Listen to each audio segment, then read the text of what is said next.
Hand synchronization is the concept of both of your hands being perfectly coordinated on the guitar and moving as one singular unit. Perfectly synchronized hands sound like this.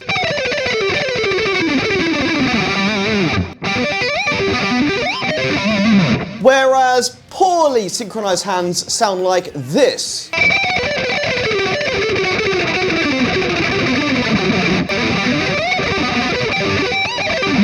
Sloppy guitar playing is, in the vast majority of cases, simply just a symptom of poor hand synchronization and has absolutely nothing to do with muting like many less experienced guitarists seem to think. Poor hand synchronization occurs when one of your hands is rushing ahead of the other hand. It's a lot more common for your picking hand to be rushing ahead of your fretting hand, though that's not to say that your fretting hand can't be rushing ahead of your picking hand, because it does happen. Unfortunately, there's no real hack or shortcut to fix your hand synchronization issues overnight. But what I can do is show you some super effective exercises that should sort out your issues in no time at all. So here are 5 of my best exercises for improving your hand synchronization and encouraging your hands to work in harmony.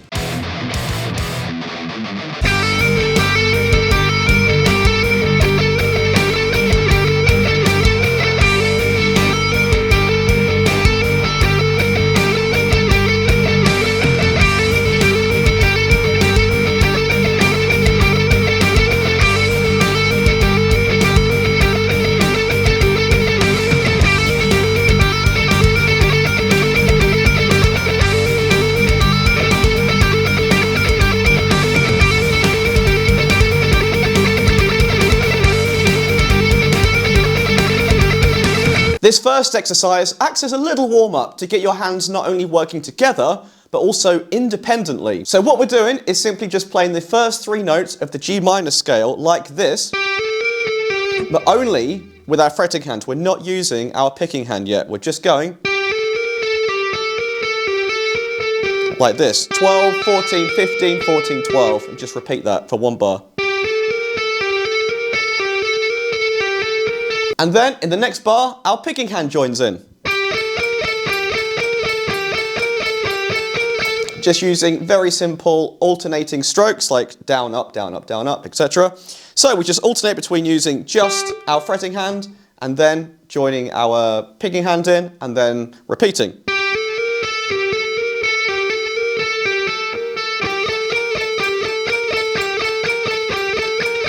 If you're a newer player, or maybe you're lacking some hand strength, then this is an amazing chance for you to build up some dexterity and strength in your fretting hand. What you need to do really is to find that perfect balance of pressing hard enough to make the notes sound, but not pressing too hard that you're causing a lot of discomfort and hurting yourself. Because if you don't press hard enough, you're not going to get any sound coming out. But if you press too hard, you're just going to slow yourself down and cause yourself extraneous amounts of discomfort.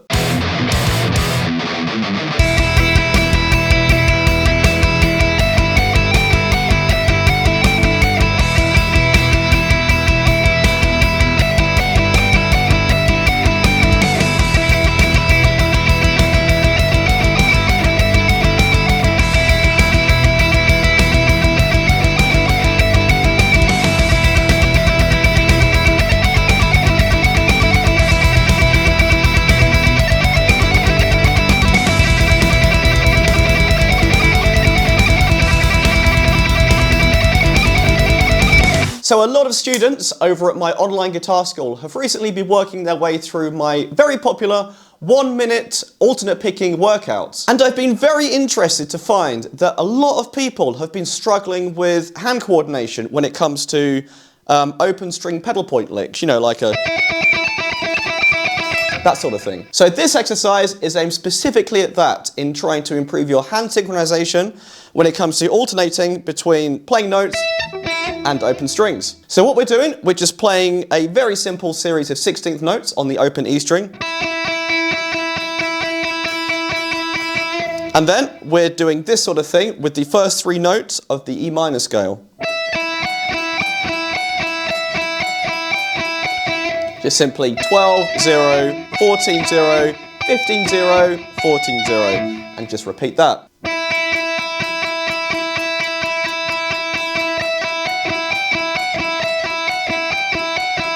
So this may seem like painfully simple and basic, but the idea is that you start this really slowly so that it gives your brain a proper chance to start forming, the wiring and the muscle memory of how to deal with these alternating notes and open strings. Because you really need pinpoint precision when it comes to these sort of licks, right? You need to be picking as soon as the note comes off the string. If there's any sort of latency at all, you're just going to get some like duff notes and like harmonics or just sort of like horrible squeaky noises. So what this exercise encourages you to do is just to keep like a sort of a steady stream of alternate pick notes going on one string, and then intermittently adding the notes every other bar, so that eventually you can drop the the open string bar in between and just get a constant stream of. And when you push the tempo, you're not going to have any issues at all.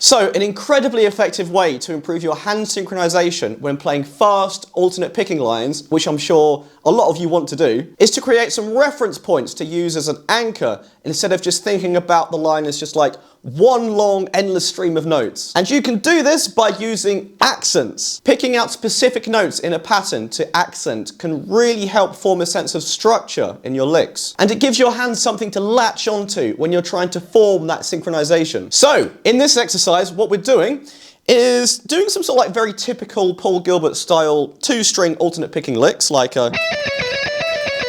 this one here, like B minor. We're going 12 on the E string, 15, 14, 12 on the B string, and then back up. In sort of like a triplet feel, like 1, 2, 3, 1, 2, 3, 1, 2, 3, 1, 2, 3. And then the same thing again, but upper position. Here it's sort of like a F sharp 7 kind of shape. 14 on the E string, and then 17, 15, 14 on the B string, and back up. Also in triplets. But instead of just playing it straight, what we're doing is really accenting every note that occurs on the high E string. So we're not just going, we're going.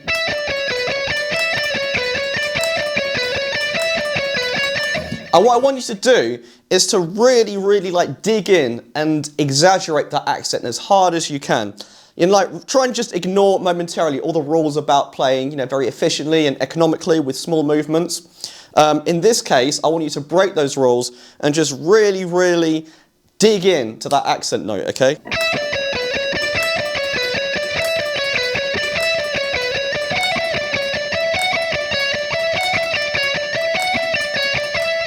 And what you'll find is that, slower and moderate speeds, these exaggerated anchors really sort of like glue your hands together, and they encourage synchronization. And what you'll find is that the more you practice this at slower speeds and moderate speeds, eventually like the muscle memory will set in, and you won't really need to think about these accents anymore, right? So when it comes to really pushing the speeds higher later on, that muscle memory and that groundwork has already been laid, so you shouldn't really have to think about it too much, and that synchronization should already be there.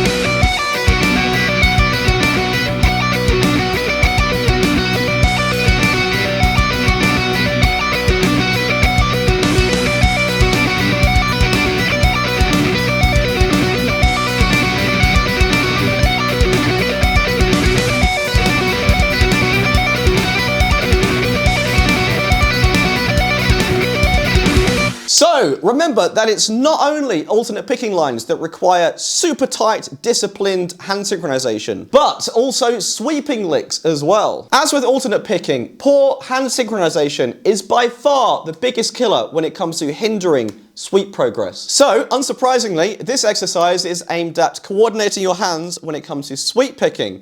And what we're going to be doing is taking a similar approach to what we did in the warm-up exercise, the first exercise, where we're going to be alternating between using the fretting hand independently and then adding in the picking hand after. So what we're doing is just playing a very simple B minor arpeggio in this position. So we're just going to be going down from 14, then pulling off to 10 on the E string, and then 12 on the B string, 11 on G string, and then we're going down to 12 on the D string, and we're stopping there, and then going back up. So we're going. So this is probably going to be very tricky for you if you're not used to doing this sort of thing. So just like the first exercise, you want to be finding that right balance of, pressing hard enough to get a decent sound, and not sort of like, pressing too lightly so you don't really get anything coming through, but not pressing too hard that you're going to slow yourself down and cause yourself discomfort. And I think a lot of the difficulty here comes from the fact that you really need to use your little finger on the top here for the 14. So just take it nice and easy and get a feel for the arpeggio shape first.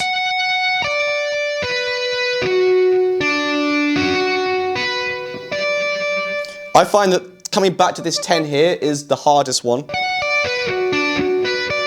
It's actually quite difficult to target that note and get it at a decent, level without like missing it or fluffing it or something. So really try and anticipate that D here.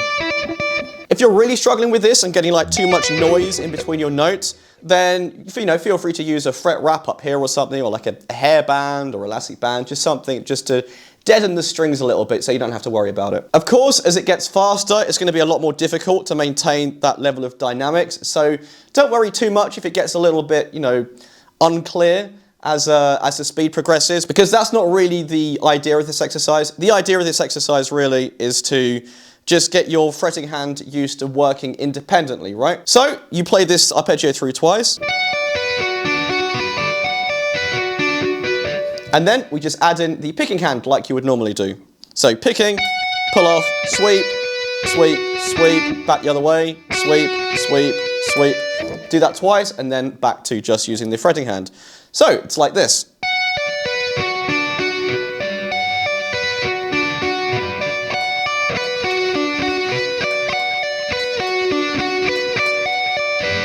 And so on and so on.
So now for our final exercise, we're going to combine everything we've learned so far into one mega workout. So like I mentioned, all we're doing really is just combining every idea we've used so far into just one exercise really. So what we're doing is starting off by, again, only using our fretting hand for the first 4 bars.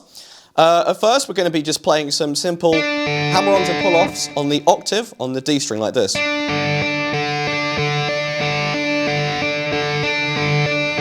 Very, very simple. And then in the second bar, we're doing something similar to what we did in the second exercise with the pedal point stuff, where we're just going like this. Just pulling off 12, 14, 15, 14, and so on. And then we're doing a little scale run in D minor. We're going...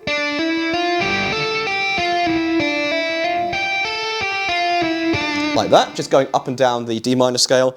12, 14, 15, and then to the G string, 12, 14, 12, and then back. And then for the final bar, we're doing like a little mini minor 7 sweep. We're going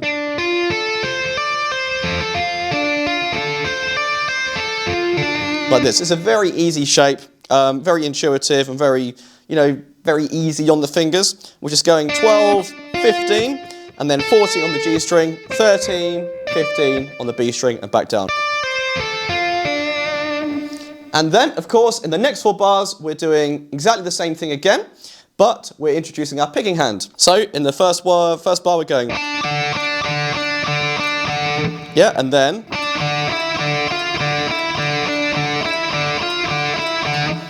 we're doing our scale run, not forgetting the accents. We're accenting the 14 on the G string there. And then we're ending with the sweep.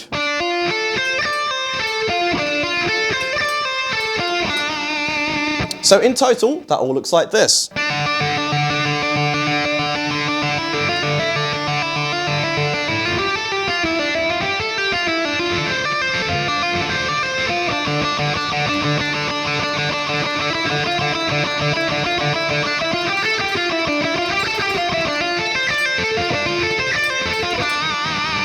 Remember, with that one, just like all the other exercise, started off nice and slowly to give your brain a chance to start making all those nice muscle memory wirings up there.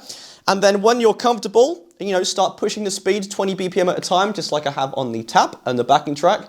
And then for that last one, just really see how far you can push the speed without your hands falling apart. And there we have it, guys, my best 5 exercises for improving your hand synchronization. Did you manage to make it all the way to exercise 5? And if so, how far did you manage to push it? Good luck, guys, happy shredding, and I'll see you for next lesson. To get tabs, backing tracks, and a lesson for this video, as well as a sick selection of super fun guitar workouts, courses, ebooks, and weekly mentoring from me, then click the link in the description below to visit Bradley Hall's Guitar School and sign up today for free. Cheers, guys, and happy shredding.